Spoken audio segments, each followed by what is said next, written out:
मैं हेमदास पलांगे सीजी शिक्षा में आपका स्वागत करता हूं। हम देख रहे हैं कक्षा 12वीं रसायन विज्ञान का चौथा आपका यूनिट, जिसका नाम है रासायनिक बल गतिकी। इससे पहले हम लोग जो वीडियो था उसमें हमने रासायनिक जो अभिक्रिया का वेग है ये देखे थे। अभिक्रिया के हम लोग क्या देखे थे? वेग, अभिक्रिया का वेग।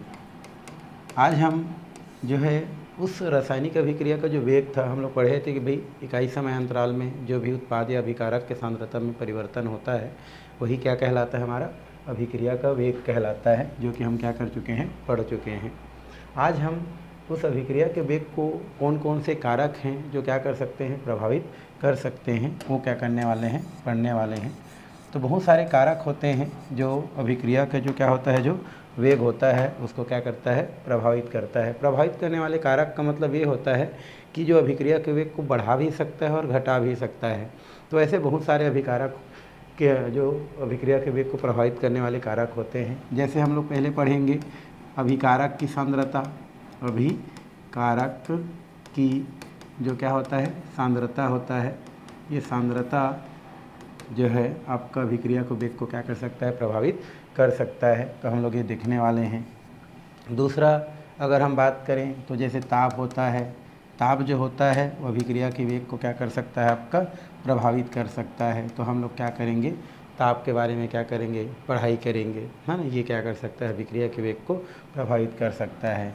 जैसे हम लोग जो है ये भी बोल सकते हैं कि जो दाब होता है, ये दाब भी क्या करता है? हमारा अभिक्रिया को वेग को क्या करता है? प्रभावित करता है। तो हम इसके बारे में भी पढ़ाई करेंगे।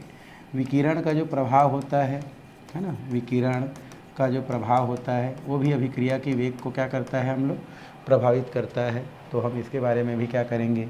पढ़ाई करेंगे।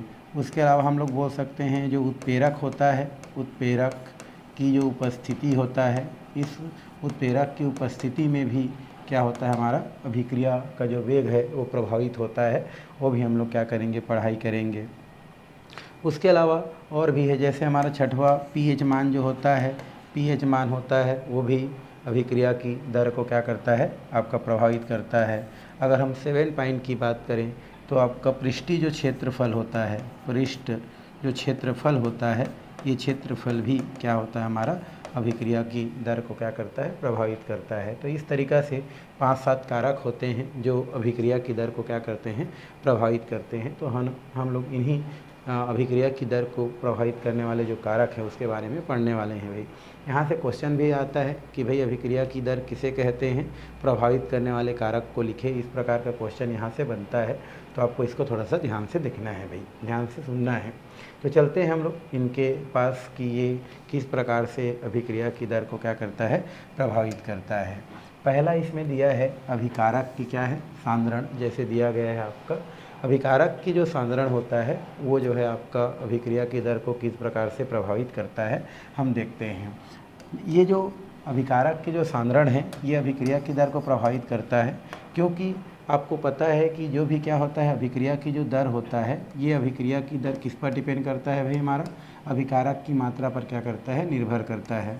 और ये भी हमको पता है कि जैसे जैसे क्या होता है समय बीतते जाता है, अभिकारक की सांद्रता कम होते जाता है और उत्पाद की सांद्रता क्या होते जाता है? बढ़ते जाता है। मतलब हमारा उत्पाद बढ़ते जाता है और अभिकारक क्या होते जाता है? कम होते जाता है। तो इसमें पहला पॉइंट ये दिया है कि अभिकारक का जो सांद्रण होता है वो अभिक्रिया की दर को किस प्रकार से प्रभावित करता है। तो आप इसको ऐसे समझ सकते हैं कि जो क्या होता है अभिकारक जो होता है, अभिकारक की जो क्या होता है? जो सांद्रण होता है, सांद्रण मतलब उसका जो मात्रा होता है वो अभिक्रिया की जो वेग होता है उसके डायरेक्टली प्रोपोर्शनल होता है भाई। ये अभिक्रिया का क्या होता है? हमारा वेग होता है। कहने का मतलब ये है कि अभिकारक की सांद्रण जैसे जैसे बढ़ते जाता है अभिक्रिया का वेग भी क्या होते जाता है? आपका बढ़ते जाता है। क्यों? क्योंकि उसमें हम लोग बोल सकते हैं कि जैसे जितना ज़्यादा मात्रा में क्या होता है? अभिकारक होता है, वो अभिकारक क्या करता है? आपस में क्या करता है? उतना ही क्या करता है? उत्पाद का निर्माण करता है।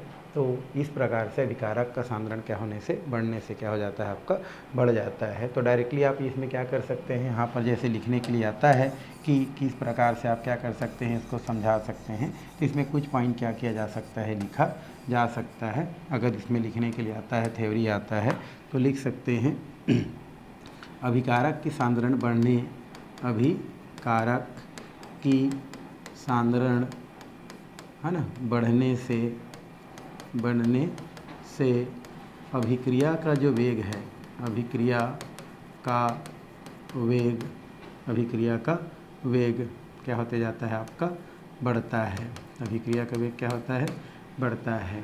और यहाँ पर डायरेक्टली लिखा जा सकता है कि अभिकारक या अभिक्रिया का जो वेग होता है, अभिक्रिया का जो क्या होता है भाई हमारा वेग होता है, डायरेक्टली प्रोपोर्शनल किसका होता है, हमारा अभिकारक के सांद्रण का होता है। इतना ही लिखना है, ज़्यादा आपको लिखने की ज़रूरत नहीं है।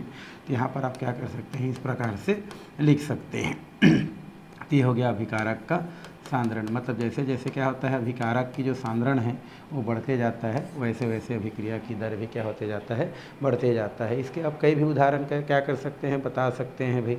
जैसे हम क्या करते हैं कि यहाँ पर जैसे हमने एक क्या ले लेते हैं, पानी का क्या ले लेते हैं, विलयन पानी ले लेते हैं, और अगर इसमें हम क्या करते हैं, नमक घोल देते हैं। तो नमक की मात्रा जब इसमें घोलते हैं तो अगर कम मात्रा में घोलते हैं तो इसके अंदर जो आयनों की मात्रा है वो कम होता है। तो उस स्थिति पर अगर हम क्या करते हैं, बैटरी लगा देते हैं इस प्रकार से, और बैटरी जो होता है उसके यहाँ पर प्लस माइनस को जोड़ देते हैं और यहाँ पर कोई बल्ब लगा देते हैं। ठीक है, तो यहाँ पर हम देखते हैं कि अगर नमक की मात्रा क्या होता है, कम होता है, तो उस स्थिति में क्या होता है, ये जो बल्ब की जो हमारा रोशनी है वो थोड़ा कम होता है। लेकिन जब ऐसे इसमें और क्या मिला दिया जाता है, नमक की मात्रा मिला दिया जाता है, मतलब अभिकारक के सांद्रण बढ़ा दिया जाता है, तो वैसे ही इसका थोड़ा सा रोशनी क्या हो जाता है, आपका बढ़ जाता है। मतलब हम ये बोल सकते हैं कि यहाँ पर जो होता है, इसका जो जलना है, अभिक्रिया का जो मान यहाँ पर दिख रहा है वो अभिकारक के मात्रा पर निर्भर कर रहा है। मतलब जितना उसमें अभिकारक की मात्रा बढ़ाई जा रही है, सांद्रण बढ़ाई जा रही है, वैसे वैसे उसकी मात्रा क्या हो रही है, या उसकी प्रक्रिया बढ़ रही है। तो इसमें बस इतना हम लिख सकते हैं अगर आता है कि अभिकारक के सांद्रण जो होता है वो अभिक्रिया की दर को क्या करता है, बढ़ाता है। अर्थात हम बोल सकते हैं कि अभिक्रिया की जो सांद्रण है, अभिक्रिया का जो वेग होता है वो अभिकारक के सांद्रण के क्या होता है, समानुपाती होता है। अर्थात जैसे जैसे सांद्रता अभिक्रिया की जो है अभिक्रिया की बढ़ाई जाती है, वैसे वैसे अभिक्रिया की दर क्या होती जाती है, बढ़ती जाती है। तो ये हो गया हमारा कौन सा पॉइंट भाई, पहला पॉइंट। दूसरा पॉइंट होता है अभिक्रिया का ताप। अभिक्रिया का हम क्या देखते हैं, ताप देखते हैं। तो अभिक्रिया का जो ताप होता है, ताप जो है बढ़ाने से क्या होता है आपका, अभिक्रिया का जो वेग होता है वो क्या हो जाता है, आपका बढ़ जाता है। क्यों? क्योंकि भाई हम जानते हैं कि जैसे जैसे क्या होते हैं, हम लोग ताप को बढ़ाते हैं तो अणुओं के मध्य जो गतिज ऊर्जा है ना, गतिज ऊर्जा है, ये गतिज जो गुण होता है, गतिज ऊर्जा है, क्या हो जाता है हमका, बढ़ते जाता है। मतलब हम ये बोल सकते हैं कि जैसे जैसे अभिक्रिया का ताप बढ़ाते हैं, गतिज ऊर्जा होता है या अणुओं की जो गति है वो क्या हो जाता है, बढ़ जाता है। और बढ़ जाने के कारण जो है उसमें टक्कर थोड़ा ज़्यादा होता है, मूवमेंट ज़्यादा होता है, और अभिक्रिया की जो क्या होता है, हमारा जो दर है वो क्या हो जाता है, बढ़ जाता है। यहाँ पर तो ये देखा गया है कि अभिक्रिया का ताप जैसे जैसे क्या किया जाता है, बढ़ाया जाता है, अभिक्रिया की दर वैसे वैसे बढ़ते जाता है, और 10 डिग्री सेल्सियस ताप पर अभिक्रिया की दर क्या हो जाता है, दुगनी हो जाता है ना। और अभिक्रिया की दर जो है बढ़ने में या ताप बढ़ाने से अभिक्रिया का वेग इसलिए बढ़ता है क्योंकि अणुओं की जो गतिज ऊर्जा है या अणुओं की जो गतिज गुण है वो क्या हो जाता है, आपका बढ़ जाता है। तो इस तरीक़ा से यहाँ पर आप डायरेक्टली इसको भी क्या कर सकते हैं, लिख सकते हैं। क्या लिख सकते हैं भाई, कि जैसे जैसे क्या किया जाता है, ताप बढ़ाया जाता है, आपका जो अभिक्रिया का जो क्या होता है, हमारा जो वेग होता है, अभिक्रिया का वेग क्या होता है हमारा, ताप बढ़ाने से क्या होते जाता है, आपका बढ़ते जाता है। यही आप याद रखें और थ्योरी लिख सकते हैं कि अभिक्रिया का जो वेग होता है वो ताप के क्या होता है, डायरेक्टली प्रोपोर्शनल होता है। अर्थात ताप बढ़ाने से अभिक्रिया का वेग क्या होते जाता है, बढ़ते जाता है। प्रायोगिक तौर पर ये देखा गया है कि 10 डिग्री सेल्सियस ताप बढ़ा देने से अभिक्रिया की दर जो होता है वो क्या हो जाता है, दोगुनी हो जाता है। क्या हो जाता है हमारा, दुगनी हो जाता है, डबल हो जाता है। ये प्रयोग के आधार पर क्या किया गया है, देखा गया है। लेकिन यहाँ पर क्या होता है, आपको पता है कि 2 प्रकार के अभिक्रिया होता है। एक आपका अभिक्रिया होता है ऊष्माक्षेपी और एक होता है आपका ऊष्माशोषी। तो उस स्थिति में अगर हम बात करें, ऊष्माशोषी की बात करें और यहाँ पर ऊष्माक्षेपी की बात करें, तो इन दोनों अभिक्रिया के आधार पर थोड़ा सा अभिक्रिया की जो दर होता है वो ताप के क्या होता है, हमारा अकॉर्डिंग काम नहीं करता है। जैसे ऊष्माशोषी हो तो उस स्थिति में क्या होता है, हमारा जो भी अभिक्रिया की जो दर होता है, ऊष्माशोषी में अगर बात करें तो जो अभिक्रिया की जो क्या होता है, हमारा जो दर होता है, अभिक्रिया की जो क्या है हमारा भाई दर है वो डायरेक्टली प्रोपोर्शनल किसका होता है, ताप का होता है। बट अगर ऊष्माक्षेपी अगर अभिक्रिया है तो उस स्थिति में जो अभिक्रिया का जो दर होता है, अभिक्रिया का जो क्या होता है हमारा दर होता है, वो डायरेक्टली प्रोपोर्शनल ताप का नहीं होता है, बल्कि क्या होता है, इनडायरेक्टली प्रोपोर्शनल होता है। मतलब अभिक्रिया की जो दर है, अगर अभिक्रिया ऊष्माक्षेपी है तो उस स्थिति में ताप अगर क्या करते हैं हम लोग बढ़ाते हैं, तो उस स्थिति में अभिक्रिया का जो दर होता है वो क्या हो जाता है, कम हो जाता है। तो इसको आपको क्या करना है, ध्यान में रखना है। किसके अनुसार होता है भाई, ये ली सातेलिया सिद्धांत के अनुसार होता है। ठीक है, ली सातेलिया सिद्धांत के अनुसार इसको रखा गया है कि ऊष्माक्षेपी अभिक्रिया होगा तो अभिक्रिया का जो दर है वो ताप बढ़ाने पर क्या होगा, बढ़ेगा। और अगर ऊष्माशोषी अभिक्रिया हो तो अभिक्रिया का दर जो है वो ताप बढ़ाने पर क्या होगा, घटेगा। तो इस तरीक़ा से अभिक्रिया का जो ताप है या अभिक्रिया का जो ताप है वो भी अभिक्रिया के वेग को क्या करता है, प्रभावित करता है। तो आप इसके लिख सकते हैं कि अभिक्रिया का जो वेग होता है वो ताप पर क्या करता है, निर्भर करता है। जैसे जैसे ताप बढ़ाया जाता है वैसे वैसे अभिक्रिया का जो वेग है वो बढ़ते जाता है और 10 डिग्री सेल्सियस के ताप पर लगभग अभिक्रिया का जो दर है वो दुगनी हो जाता है, ऐसा प्रायोगिक तौर पर देखा गया है। चूँकि आपको पता है कि दो प्रकार की अभिक्रिया होता है, एक ऊष्माक्षेपी और एक ऊष्माशोषी। तो ऊष्माक्षेपी जो अभिक्रिया होता है उसमें जैसे जैसे क्या किया जाता है, ताप बढ़ाया जाता है, अभिक्रिया की दर क्या होते जाता है, कम होते जाता है। और अगर ऊष्माशोषी हो तो अभिक्रिया का जो है दर ताप बढ़ाने के साथ क्या होता है, बढ़ता है। तो कितना पॉइंट हो गया भाई, 2 पॉइंट। इसको आप थ्योरी बना के क्या कर सकते हैं, लिख सकते हैं भाई, है ना। हम यहाँ पर थ्योरी नहीं लिख रहे हैं, थ्योरी आपको लिखना है। ठीक है, चलिए आगे हम चलते हैं, उत्प्रेरक की उपस्थिति। फिर हम लोग क्या देखेंगे भाई, अभी तीसरा जो देखेंगे वो है उत्प्रेरक की उपस्थिति। उत्प्रेरक की उपस्थिति, सबसे पहले तो आपको उत्प्रेरक क्या होता है ये पता होना चाहिए, है ना। वैसे अभी लेसन इसका आने वाला है ना। उत्प्रेरक क्या होता है, तो उत्प्रेरक क्या होते हैं, तो उत्प्रेरक वे पदार्थ होते हैं जो किसी अभिक्रिया की दर को बढ़ा देते हैं या घटा देते हैं, लेकिन स्वयं परिवर्तित नहीं होते हैं। उसे हम क्या बोलते हैं भाई, उत्प्रेरक कहते हैं। ठीक है, तो ये जो उत्प्रेरक की उपस्थिति होता है, ये उत्प्रेरक की उपस्थिति क्या करता है, किसी भी जो अभिक्रिया की जो दर होता है उस अभिक्रिया की दर को बढ़ा देता है या क्या कर देता है, घटा देता है। लेकिन अभिक्रिया जो होता है उसकी जो क्या होता है, हम लोग ये बोल सकते हैं कि उत्पाद की मात्रा या अभिकारक की मात्रा को ये जो है आपका बदलता नहीं है। मतलब इसका काम होता है, जैसे हमारे पास कोई अभिक्रिया हो रहा है, मान लो ए और ये क्या है हमारा बी है, और ये क्या कर रहा है, ए बी प्रोडक्ट क्या कर रहा है, बना रहा है। तो उत्प्रेरक की जो उपस्थिति होता है, ये उत्प्रेरक की उपस्थिति क्या करता है, हमारा अभिक्रिया की जो गति है उसको क्या कर देता है, बढ़ा देता है। मान लो ये अभिक्रिया उत्क्रमणी है तो ये अग्र साइड जैसे हो रहा है और ये पश्च साइड हो रहा है। तो जैसे हम यहाँ पर उत्प्रेरक लगाते हैं, उत्प्रेरक की जो उपस्थिति होता है वह उपस्थिति क्या करता है, अभिक्रिया की जो दर है अर्थात स्पीड है उसको क्या कर देता है, बढ़ा देता है। और अगर वो अग्र और पश्च अभिक्रिया में चल रहा है तो दोनों तरफ बराबर रूप से क्या करता है, अभिक्रिया की जो गति होता है उसको क्या करता है, बढ़ाता है। तो हम लोग फिलहाल इसमें ये बोल सकते हैं कि उत्प्रेरक की उपस्थिति जो होता है वो अभिक्रिया की दर को क्या कर देता है, बढ़ा देता है, या तो क्या कर देता है, घटा देता है। और इस स्थिति में अभिक्रिया की दर क्या होता है, कम ज़्यादा होता है। जैसे यहाँ पर बहुत सारा उदाहरण वैसे हम लोग लेना चाहेंगे तो क्या कर सकते हैं, ले सकते हैं, जो कि अभिक्रिया की दर को बढ़ाने और घटाने में क्या करता है, काम आता है। तो इसमें हम लोग कुछ पॉइंट क्या कर सकते हैं भाई, लिख सकते हैं छोटा सा, कि जो भी क्या होता है हमारा उत्प्रेरक होता है उसकी उपस्थिति में अभिक्रिया की जो दर होता है वो क्या होता है, बढ़ता या घटता है। तो लिख सकते हैं हमारा किसी अभिक्रिया में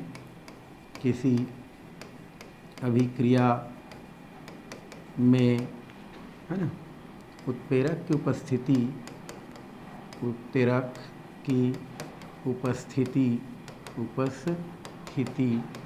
से अभिक्रिया का वेग, है ना, अभिक्रिया के वेग, है ना, बढ़ता है, बढ़ सकता है अथवा घटता है ना, बढ़ता है या घटता है। यहाँ पर ये लिखा जा सकता है भाई कि जो भी क्या होता है हमारा आपका उत्प्रेरक होता है उसकी उपस्थिति में अभिक्रिया की जो दर होता है वो बढ़ता है या तो क्या होता है, घटता है। मतलब कुल मिला के उत्प्रेरक की उपस्थिति जो होता है अभिक्रिया की दर को क्या करता है, प्रभावित करता है। अर्थात यहाँ पर लिखा जा सकता है कि अभिक्रिया का जो वेग होता है, अभिक्रिया का जो वेग है, अभिक्रिया का वेग उत्प्रेरक की सांद्रता पर या उत्प्रेरक की मात्रा पर क्या करता है, निर्भर करता है। तो कितना पॉइंट हो गया भाई हमारा, 3 पॉइंट हो गया। चलिए नेक्स्ट पॉइंट की ओर चलते हैं। उसके बाद है पृष्ठीय क्षेत्रफल। क्या दिया है हमारा, पृष्ठीय क्षेत्रफल। पृष्ठीय क्षेत्रफल क्या होता है, तो पृष्ठीय क्षेत्रफल आपका मतलब होता है, ये जैसे हमारा एक चौक है, तो इस चौक का सबसे जो क्या होता है हमारा, ये जो बाहरी आवरण होता है, ये इसका क्या कहलाता है, आपका पृष्ठीय क्षेत्रफल कहलाता है। और इस पृष्ठीय क्षेत्रफल का मान जितना ज़्यादा होता है वैसे वैसे क्या होते जाता है, अभिक्रिया की जो दर है वो क्या होते जाता है, आपका बढ़ते जाता है। मतलब इसमें डायरेक्टली लिखा जा सकता है कि अभिक्रिया का जो आपका अभिक्रिया का जो क्या है हमारा भाई, अभिक्रिया का जो वेग है, ये अभिक्रिया का जो वेग होता है वो पृष्ठीय क्षेत्रफल के क्या होता है, डायरेक्टली प्रोपोर्शनल होता है ना। पृष्ठीय क्षेत्रफल के क्या होता है हमारा, डायरेक्टली प्रोपोर्शनल होता है। मतलब यहीं पर से लिखा जा सकता है कि पृष्ठ क्षेत्रफल जितना ज़्यादा होता है अभिक्रिया का वेग उतना ही क्या होता है, बढ़ते हैं, है ना, या बढ़ते जाता है। क्यों, क्योंकि वहाँ पर क्या होता है, जैसे जैसे क्या होता है क्षेत्रफल बढ़ता है, अभिकारक को वहाँ पर अवशोषित होने की क्षमता भी क्या होते जाता है, बढ़ते जाता है। मतलब जितना एरिया होता है उतना ज़्यादा क्या होता है, अभिकारक उसकी सतह पर क्या होता है हमारा, एकत्र होता है। और एकत्र होने से उन दोनों के बीच में क्या होता है हमारा, अभिक्रिया होता है। और अभिक्रिया होने से फिर हमको जो है अभिक्रिया का वेग जो है पता चल जाता है। तो यहाँ पर फिलहाल आप ये लिख सकते हैं कि पृष्ठीय क्षेत्रफल जो होता है, जैसे जैसे पृष्ठीय क्षेत्रफल बढ़ते जाता है अभिक्रिया का वेग भी क्या होते जाता है, आपका बढ़ते जाता है। और पृष्ठीय क्षेत्रफल कैसे में ज़्यादा होता है भाई, तो पृष्ठीय क्षेत्रफल जैसे अभी ठोस अवस्था में अगर रहे तो पृष्ठीय क्षेत्रफल क्या होता है, आपका कम होता है। अगर इसी को बारीक अवस्था में क्या कर दिया जाए, तोड़ दिया जाए, तो उस स्थिति में क्या हो जाता है, इसका पृष्ठ क्षेत्रफल बढ़ जाता है। और उस स्थिति में अभिक्रिया के दर और क्या हो जाता है, आपका बढ़ जाता है। कहने का मतलब ये होता है कि अभिक्रिया का जो दर होता है वो अभिकारक के जो बारीक चूर्ण अवस्था है ना, सॉफ्ट अवस्था है, इस अवस्था में क्या होता है, आपका ज़्यादा क्रियाशील होता है, ज़्यादा अभिक्रिया की दर को क्या करता है, प्रदर्शित करता है। किसके अपेक्षा, ठोस के अपेक्षा। क्योंकि अगर हम एक चौक की यहाँ पर बात करें तो उसका ये चारों तरफ ही पृष्ठीय क्षेत्रफल होता है, लेकिन अगर उसको छोटे छोटे टुकड़ों में क्या कर दें हम लोग, तोड़ दें, तो उस स्थिति में इसका बहुत सारा क्या हो जाता है, हमारा सरफेस एरिया हो जाता है, प्रत्येक का सरफेस एरिया हो जाता है। मतलब वहाँ पर पृष्ठ जो क्षेत्रफल होता है वो क्या हो जाता है, बढ़ जाता है। और उस स्थिति में इसके अभिक्रिया की जो दर है वो भी क्या हो जाता है, बढ़ जाता है। तो अगर आता है तो पॉइंट लिख देना और उसके बाद लिखना कि पृष्ठीय क्षेत्रफल बढ़ने के साथ अभिक्रिया की जो दर है वो क्या होता है, आपका बढ़ता है ना। और पृष्ठीय क्षेत्रफल कब ज़्यादा होता है, किस अवस्था में ज़्यादा होता है, तो बारीक अवस्था में, चूर्ण अवस्था में पृष्ठीय क्षेत्रफल ज़्यादा होता है। और उस स्थिति में अभिक्रिया की दर भी क्या होता है, आपका ज़्यादा होता है। तो ये पॉइंट इसके अंतर्गत क्या किया जा सकता है, लिखा जा सकता है। आपको क्या करना है, पॉइंट लिखना है और उससे 2-4 लाइन आपको रिलेटेड क्या करते जाता है, बातें लिखते जाना है भाई। आगे हमारा दिया है अभिक्रिया का जो क्या होता है, हमारा दाब होता है। अभिक्रिया का जो दाब होता है वैसे ये केवल गैसीय अभिक्रियाओं के लिए लागू होता है भाई। किसके लिए लागू होता है, हमारा गैसीय अभिक्रियाओं के लिए ही लागू होता है, गैसीय अभिक्रियाओं के लिए लागू होता है ना। दाब जो होता है वो गैसीय अभिक्रियाओं के लिए लागू होता है। और आपको पता है विलियन लेसन में पढ़े हैं कि जैसे जैसे क्या करते हैं हम लोग दाब बढ़ाते हैं वैसे वैसे अभिक्रिया का जो दर है वो क्या होते जाता है, आपका बढ़ते जाता है। जैसे एक उदाहरण यहाँ पर हम ले के समझाते हैं, है ना। यहाँ पर एक उदाहरण दिया है, इस उदाहरण के अंतर्गत हम लिख सकते हैं। वैसे आपको सबसे पहले तो ये लिख सकते हैं कि गैसीय अभिक्रियाओं के लिए अगर हम देखें तो अभिक्रिया का जो वेग होता है, अभिक्रिया का जो क्या है हमारा वेग है, यह वेग डायरेक्टली प्रोपोर्शनल किसका होता है भाई, दाब का होता है। मतलब दाब बढ़ाने से अभिक्रिया का जो वेग होता है वो क्या होते जाता है, बढ़ते जाता है। यहाँ पर अगर उदाहरण की बात करें तो उदाहरण जो होता है वो उदाहरण जैसे N2 है, उसके बाद 3H2 है और इक्वल में यहाँ पर दिया है 2NH3, ये दिया गया है। तो इस अभिक्रिया में क्या होता है, ताप जो होता है वो कम रखा जाता है, ताप कम रखते हैं और दाब क्या रखते हैं हम लोग, ज़्यादा रखते हैं, दाब अधिक रखते हैं। क्यों, क्योंकि ली सतेलिया ये कहता है कि यदि आप जितना अभिकारक ले रहे हैं उसके एवज में क्या करते हैं, अगर आप प्रोडक्ट कम प्राप्त करते हैं तो उस स्थिति में दाब को बढ़ा करके हम क्या कर सकते हैं, प्रोडक्ट की मात्रा को बढ़ा सकते हैं।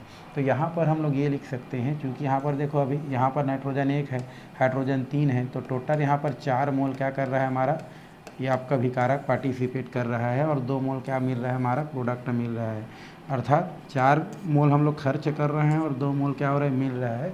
तो उस स्थिति में अभिक्रिया का जब दाब क्या कर दिया जाता है, बढ़ा दिया जाता है, तो फिर उत्पाद ज़्यादा बनता है, मतलब अभिक्रिया की दर ज़्यादा क्या होता है, प्राप्त होता है। तो इसमें भी आप लिख सकते हैं कि अभिक्रिया का ताप जैसे जैसे बढ़ाया जाता है, अभिक्रिया का वेग वैसे वैसे क्या होते जाता है, आपका बढ़ते जाता है। मतलब हम ये बोल सकते हैं कि अभिक्रिया का वेग दाब के क्या होता है, डायरेक्टली प्रोपोर्शनल होता है, मतलब दाब बढ़ाने से अभिक्रिया का वेग बढ़ता है। तो ये भी एक क्या हो गया, हमारा पॉइंट हो गया। आगे है हमारा अभिकारक की प्रकृति की बात करें। अभिकारक की प्रकृति क्या होता है भाई, अभिकारक की प्रकृति में उसके कुल मिला के हम बात करें तो अभिकारक की प्रकृति का मतलब ये होता है कि वो उसकी क्रियाशीलता से हम लोग डायरेक्ट क्या करें, बात करें तो ज़्यादा अच्छा होता है। तो कोई अभिकारक ज़्यादा क्रियाशील होता है, जैसे आयनिक प्रकृति के जो क्या होते हैं हमारे अभिकारक होते हैं, उनकी क्रियाशीलता ज़्यादा होता है। आणविक प्रकृति के जो क्या होते हैं हमारे जो आपके अभिकारक होते हैं, उनकी क्रियाशीलता मध्यम होता है। जैसे अगर हम आयनिक प्रकृति की बात करें, किसकी बात करें हम लोग, आयनिक जो क्या होती है हमारी प्रकृति के जो हमारे अभिकारक हैं, इसकी अगर हम बात करें, आयनिक प्रकृति वाले जो हमारे क्या हैं अभिकारक हैं, प्रकृति के अभिकारक की अगर हम क्या करें, बात करें, तो उस स्थिति में क्या होता है आपका, इनका आयनिक प्रकृति के जो अभिकारक हैं उसमें अगर हम बात करते हैं, जैसे यहाँ पर हम लोग लिखे थे AgNO3 और साथ में क्या लिखे थे हम लोग NaCl, ये आयनिक प्रकृति के होते हैं। तो इस स्थिति में क्या करते हैं, तत्काल क्रिया करते हैं, प्लस माइनस और इक्वल टू, यहाँ से क्या हो जाता है हमारा, ये जो है AgCl और साथ में NaNO3 तुरंत क्या होता है, प्राप्त होता है। तो जो हमारे आयनिक प्रकृति के जो अभिकारक होते हैं वो क्या करते हैं, आपके फास्ट रिएक्शन को क्या करते हैं, प्रदर्शित करते हैं, मतलब तुरंत आपको अभिक्रिया देते हैं। लेकिन अगर हम यहाँ पर क्या करते हैं, अगर हम आणविक जो प्रकृति है उसकी अगर बात करते हैं, आणविक जो प्रकृति के जो क्या होते हैं हमारे अभिकारक होते हैं उसकी बात करते हैं, जैसे इसके भी देखे थे CH3 COO CH3 और साथ में क्या लिए थे H2O। तो H2O किस में टूट गया था भाई, H2 टूट गया था H प्लस आयन में और OH माइनस आयन में, यहाँ से टूट गया था माइनस और ये हो गया था, टूट गया था। और यहाँ पर जब हम देखे थे तो यहाँ से हमको जो है CH3 COOH और साथ में आपका CH3OH प्राप्त हुआ था। तो जो हमारे क्या होती हैं आणविक जो प्रकृति के हमारे अभिकारक होती हैं, उनकी जो अभिक्रिया होती है वो क्या होती है, हमारी नॉर्मल होती है। कैसी होती है, हमारी नॉर्मल होती है। तो इस तरीक़ा से अभिकारक की जो प्रकृति है उसके आधार पर भी क्या की जा सकती है, यहाँ पर बताई जा सकती है कि आयनिक प्रकृति की जो क्या होती है अभिकारक होती हैं उनमें अभिक्रिया की दर ज़्यादा होती है, और यहाँ पर आणविक प्रकृति की होती है उसमें अभिक्रिया की जो दर होती है वो क्या होती है, मध्यम होती है। तो इस तरीक़ा से ये जो है पॉइंट को क्या की जा सकती है, एक्सप्लेन की जा सकती है। नेक्स्ट की ओर हम लोग चलते हैं, ये होती है विकिरणों की प्रभाव। किसके प्रभाव, विकिरणों की प्रभाव। विकिरणों की प्रभाव भी क्या करती है, अभिक्रिया की जो दर होती है, अभिक्रिया की जो वेग होती है उनको क्या करती है, प्रभावित करती है। जैसे उदाहरण, ये सब लिखना है ना भाई, हम लिख नहीं रहे हैं, आपको क्या करना है, जब आ जाता है तो पॉइंट को आपको डील करते जाना है। क्वेश्चन कैसे आएगा, जैसे अभिक्रिया की वेग क्या है, अभिक्रिया के वेग को प्रभावित करने वाले कुछ कारक को लिखिए, ऐसे बोल के अगर क्वेश्चन करता है तो सबसे पहले तो आपको क्या करना है, अभिक्रिया का जो वेग है उसका परिभाषा लिखना है। परिभाषा लिखने के पश्चात निम्न कारक इसको प्रभावित कर सकता है, फिर हेडिंग देना है, और हेडिंग देने के पश्चात जैसे आप समझ रहे हैं उन पॉइंट को आपको क्या करते जाना है, उसमें थ्योरी के रूप में लिख देना है, और लास्ट में जो जो पॉइंट आपका डायरेक्टली प्रोपोर्शनल वाला दिख रहा है उसको आपको लिखते जाना है। चलिए हम किसकी बात करते हैं, विकिरणों का जो प्रभाव है उसकी बात करते हैं। विकिरणों का जो प्रभाव होता है, ये विकिरणों का प्रभाव भी क्या करता है हमारा, अगर हम देखेंगे तो यहाँ पर ऐसे देख सकते हैं हम लोग, विकिरणों का जो प्रभाव होता है यहाँ पर अभिक्रिया की दर को क्या करता है, प्रभावित करता है। जैसे इसको हम लोग उदाहरण से समझते हैं, पहले तो हम लोग लिख लेंगे भी कि विकिरणों का जो प्रभाव होता है, ये विकिरणों का प्रभाव जो है अभिक्रिया की दर को प्रभावित करता है। जैसे यहाँ पर दिया गया है H2 प्लस क्या होता है हमारा Cl2 इज इक्वल टू, यदि ये अंधेरे में होता है, अंधेरे, अगर इसमें अंधेरे में इसको क्रिया को कराया जाता है तो उस स्थिति में क्या होता है, बनता तो HCl है ना, लेकिन ये क्या होता है, मध्यम होता है, मंद गति से बनता है बोल सकते हैं, है ना, मंद गति से बनता है। तो ये होता है हमारा कौन से भाई, ये मंद गति से बनता है, मतलब वेरी स्लो होता है बोल सकते हैं, थोड़ा लेट से बनता है। लेकिन अगर यही अभिक्रिया लाइट में कराया जाए, प्रकाश में कराया जाए, तो उस स्थिति में क्या होता है, तुरंत होता है। तो यहाँ पर हम लोग लिख सकते हैं फिर से H2 + Cl2 = अगर इसी को किस में कराएं, अगर प्रकाश में कराएं, तो यहाँ पर क्या होता है हमारा 2HCl, ये तीव्र होता है, ये क्या होता है हमारा, तीव्र होता है। तो हम लोग बोल सकते हैं कि जो विकिरणों का प्रभाव होता है, ये विकिरणों का प्रभाव भी अभिक्रिया की दर पर पड़ता है।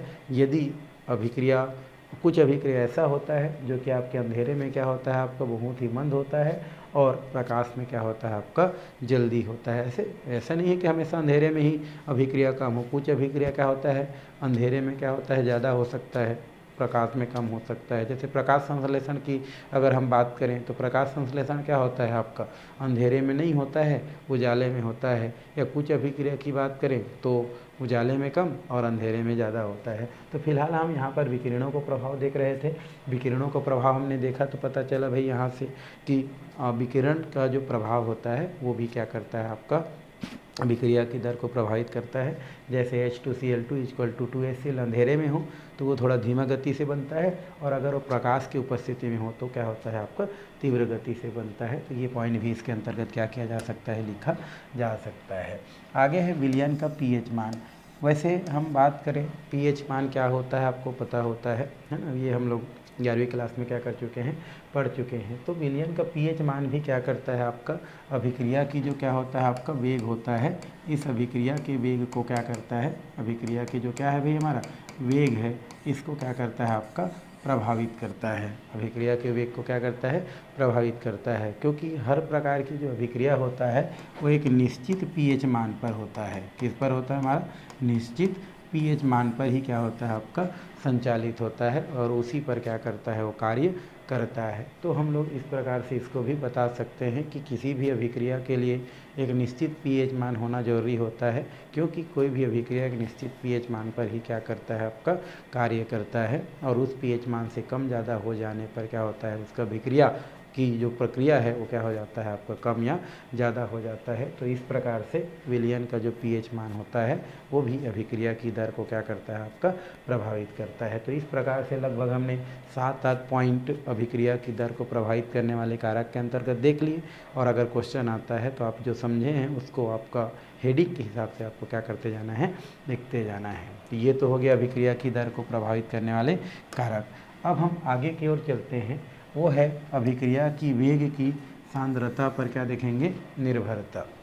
अभिक्रिया की वेग पर सांद्रता पर निर्भरता, इसको हमको समझना है। तो अभिक्रिया की वेग पर सांद्रता पर जो निर्भरता है, मतलब आपको बोल रहा है डायरेक्ट कि अभिक्रिया का जो वेग है वो सांद्रता पर निर्भर करता है या नहीं करता है। ठीक है, सांद्रता क्या होता है भाई, तो पर लीटर, है ना, पर लीटर, है ना, मोल पर लीटर बोलो साफ साफ, मोल क्या होता है, पर लीटर, मतलब 1 लीटर में या 2 लीटर में, है ना, घुले हुए विलेय पदार्थों की मात्रा ही क्या कहलाता है, सांद्रता कहलाता है।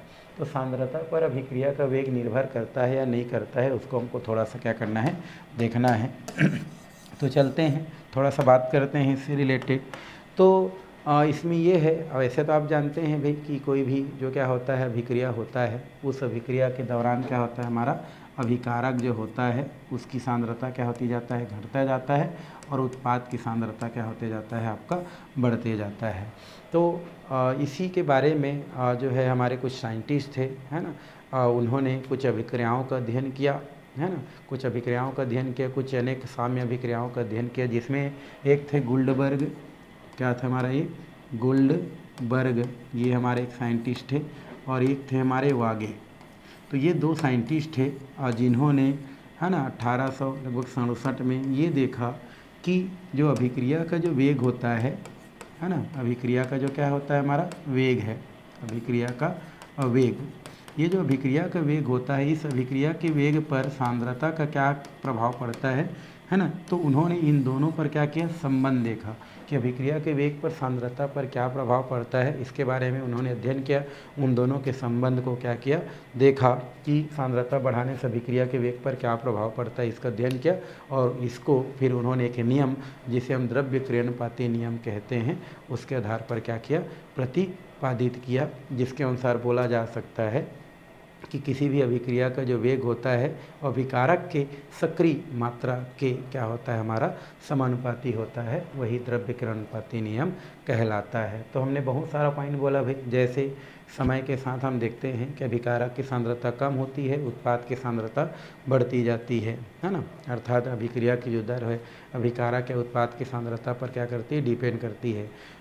इसमें अनेक जो है साम्य अभिक्रियाओं का जो अध्ययन कौन किया, हमारा गोल्ड और वागे ने जो है कुछ अभिक्रियाओं का अध्ययन किया तो और पाया कि अभिक्रिया का जो वेग होता है उसके सांद्रता पर क्या प्रभाव पड़ता है, इसको उन्होंने देखा और एक द्रव्य क्रियानुपाती नियम क्या किया, प्रतिपादित किया, जिसको हम अभी क्या करने वाले हैं, देखने वाले हैं। तो चलिए थोड़ा सा हम लोग जो बात किए उसको हम लोग क्या करते हैं, यहाँ पर लिखते हैं और आगे क्या करते हैं, हम लोग बढ़ते हैं। तो जो बात बोले उसमें हम लोग डायरेक्ट क्या लिखते हैं, द्रव्य क्रियानुपाती नियम को ही लिखते हैं। तो द्रव्य क्रियानुपाती क्या होता है, हमारा नियम। तो द्रव्य क्रियानुपाती जो क्या होता है, नियम होता है, वो क्या कहता है, इसको हमको देखना है।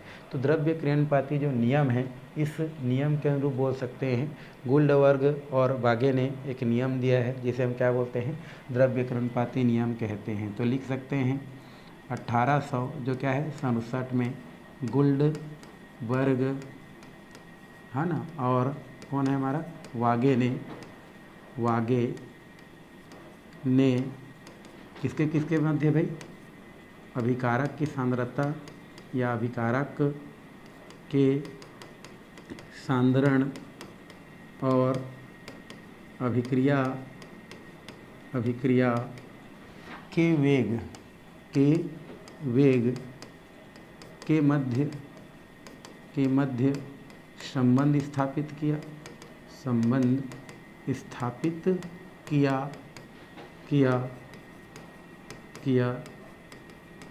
है ना, और एक द्रव्य क्रियानुपाती नियम प्रतिपादित किया और द्रव्य क्रियानुपाती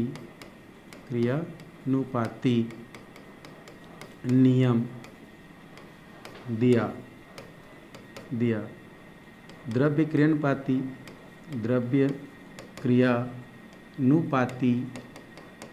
नियम के अनुसार, द्रव्य क्रियानुपाती नियम के अनुसार बोल सकते हैं किसी अभिक्रिया का दर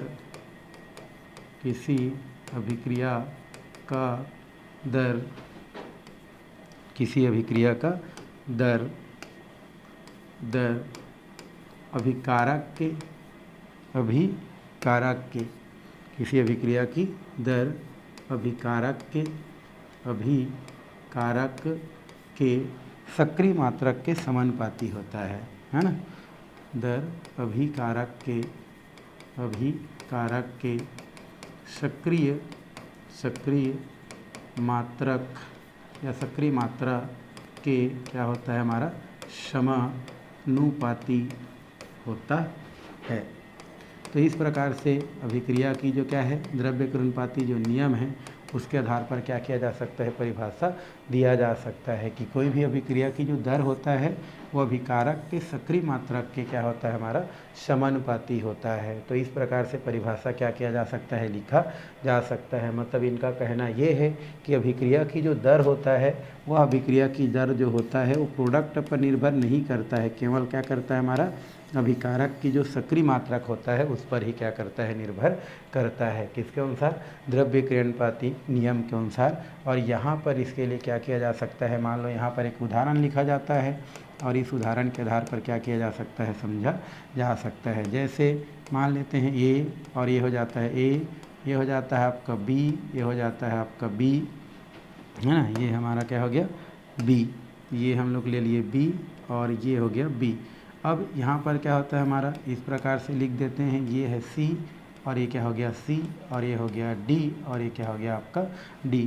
तो यहाँ पर क्या होता है, ये जो हमारा क्या होता है, A के सामने में जो A दिख रहा है, ये जो हमारा A है, B है, और ये क्या है, C है, ये क्रमशः A, B, C और D के क्या होते हैं, सक्रिय मात्रक होते हैं। तो यहाँ पर आप चाहेंगे तो उसको लिख सकते हैं कि ये B और ये क्या है C और ये क्या है D, ये क्या होते हैं, क्रमशः हमारे क्या होते हैं, A, B, C, D के क्या होते हैं, हमारे सक्रिय मात्रक हैं। क्या हमारे सक्रिय मात्रक हैं, सक्रिय मात्रक हैं। तो यहाँ पर जो भी अभिक्रिया की जो दर होते हों, इन्हीं के मात्रा पर क्या करते हैं, डिपेंड करते हैं। तो इसको और आगे क्या किया जा सकता है, लिखा जा सकता है इस प्रकार से कि अभिक्रिया का जो क्या है, दर है, अभिक्रिया की जो दर होता है, इन्हीं सक्रिय मात्रक के क्या होता है, डायरेक्टली प्रोपोर्शनल होता है। तो ये इसको इस प्रकार से लिखा जाता है। और इसी प्रकार से इसको हम देखें तो ये आपका क्या हो जाता है, आपका b का घात क्या हो जाता है, आपका b से क्या किया जा सकता है, लिखा जा सकता है। अर्थात अभिक्रिया की जो दर होता है वो अभिकारक के सक्रिय मात्रक के क्या होता है, समानुपाती होता है। तो ये यहाँ से क्या किया जा सकता है, लिखा जा सकता है। लेकिन प्रायोगिक तथ्यों पर ये पता चला है कि अभिक्रिया की जो दर होता है वो इन सक्रिय मात्रक के जो है डायरेक्टली प्रोपोर्शनल या समानुपाती न होकर के किसी अन्य जो है मात्रक पर क्या करता है, निर्भर करता है। मतलब ऐसे अभी क्या हो चुका है, प्रायोगिक अध्ययन से पता चला है कि अभिक्रिया की दर इन सक्रिय मात्रक पर निर्भर न करके एक अन्य मात्रक पर निर्भर करता है, ऐसा पता चला है। तो इसी अभिक्रिया को हम लोग जो है और आगे क्या कर सकते हैं, लिख सकते हैं। तो यहाँ पर क्या होता है, जो अभिक्रिया की जो क्या है हमारा दर है, अभिक्रिया की जो क्या है हमारा दर है, वो इन पर निर्भर न करके एक अन्य मात्रक जिसको हम लोग यहाँ पर x से और एक और ये मात्रक है ना, जिसको y से क्या किया जाता है, दर्शाया जाता है, उस पर क्या करता है, आपका निर्भर करता है। तो ये हमारा b हो जाता है और ये हो जाता है हमारा x और y को क्या करता है, प्रदर्शित करता है। तो ये हमारा क्या हो जाएगा भाई, a का घात क्या हो गया x और b का घात क्या हो जाता है, y, जहाँ पर x और y एक क्या होता है, स्टॉकियोमेट्रिक गुणांक होता है। रस समीकरण मिति क्या होता है, हमारा गुणांक होता है।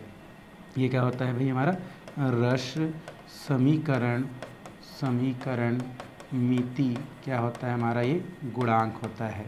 क्या होता है, हमारा रस समीकरण मिति गुणांक होता है। तो बाद में प्रयोग से पता चला कि अभिक्रिया की जो दर होता है वो ये b पर निर्भर नहीं करता है, बल्कि एक अन्य मात्रक x और y पर निर्भर करता है, जिसमें x और y जो होता है वो एक रस समीकरण मिति क्या होता है, हमारा गुणांक होता है, या रस समीकरण मिति उसको गुणांक कहते हैं। जब वहाँ पर क्या हो जाता है, डायरेक्टली प्रोपोर्शनलिटी हट जाता है, तो आगे उसको अभिक्रिया की दर है ना, और डायरेक्टली प्रोपोर्शनल क्या लिखा जाता है, k, और यहाँ पर ये हो जाता है 1 का घात x, और ये क्या हो जाता है आपका b का घात क्या हो जाता है, आपका ये y क्या किया जाता है, लिखा जाता है। तो यहाँ पर क्या करते हैं, b का घात के लिख देते हैं, y लिख देते हैं। ये जो समीकरण इसको अगर दिया जाता है, मान लो इसको समीकरण 1 दे देते हैं, इसको समीकरण 2 दे देते हैं, और ये समीकरण कौन सा होता है, 3 होता है। ये हमारा वेग समीकरण कहलाता है। ये क्या कहलाता है हमारा भाई, वेग समीकरण कहलाता है। ये चौथा आपको दिख रहा है, क्या कहलाता है, वेग समीकरण कहलाता है। और जो k होता है वो आपका क्या कहलाता है, आपका वेग स्थिरांक कहलाता है, वेग स्थिरांक कहलाता है। तो इसको आपको देखना है कि ये जो समीकरण आपको दिख रहा है, ये समीकरण क्या कहलाता है, वेग समीकरण, और इसमें जो k का मान दिख रहा है वो क्या कहलाता है, वेग स्थिरांक कहलाता है। यदि यहाँ पर अभिकारक की सांद्रता इकाई में ले लिया जाता है, अभिकारक की सांद्रता इकाई में हो, है ना, ये यदि अभिकारक की सांद्रता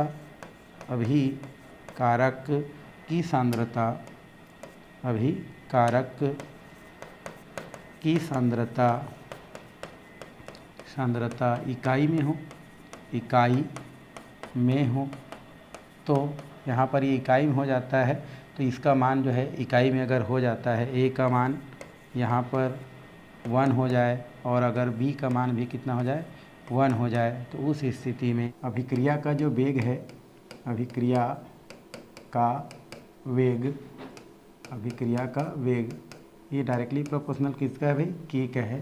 तो यहाँ पर के को क्या किया जा सकता है, परिभाषित किया जा सकता है। कैसे, तो किसी, या ये बोल सकते हैं वेग या दर, वेग या दर किसी अभिक्रिया का, किसी अभिक्रिया का वह वेग है, वेग है जब प्रत्येक अभिकारक, प्रत्येक अभिकारक की सांद्रता, की सांद्रता इकाई में होता है।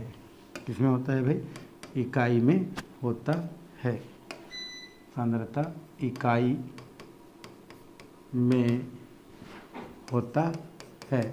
तो इस प्रकार से हम क्या कर सकते हैं, इसको समझा सकते हैं, बता सकते हैं कि वेग या दर किसी अभिक्रिया का वह वेग है जब प्रत्येक अभिकारक की सांद्रता क्या होता है, हमारा इकाई में होता है। तो इसे ही हम क्या बोलते हैं, वेग या विशिष्ट वेग के नाम से क्या किया जाता है, जाना जाता है या कहते हैं, है ना। इसे क्या बोलते हैं, वेग या विशिष्ट वेग कहते हैं। इसे वेग या विशिष्ट वेग कहते हैं, विशिष्ट वेग कहते हैं। ये हो गया आपका, ये जो अभिक्रिया का वेग है वो के डायरेक्टली प्रोपोर्शनल होता है, तो इसको इस प्रकार से दर्शा सकते हैं। तो आज के लिए फ़िलहाल इतना ही करते हैं। नेक्स्ट जो वीडियो हैं वो क्या करते हैं हम लोग आगे जो क्लास है उसमें देखते हैं भाई।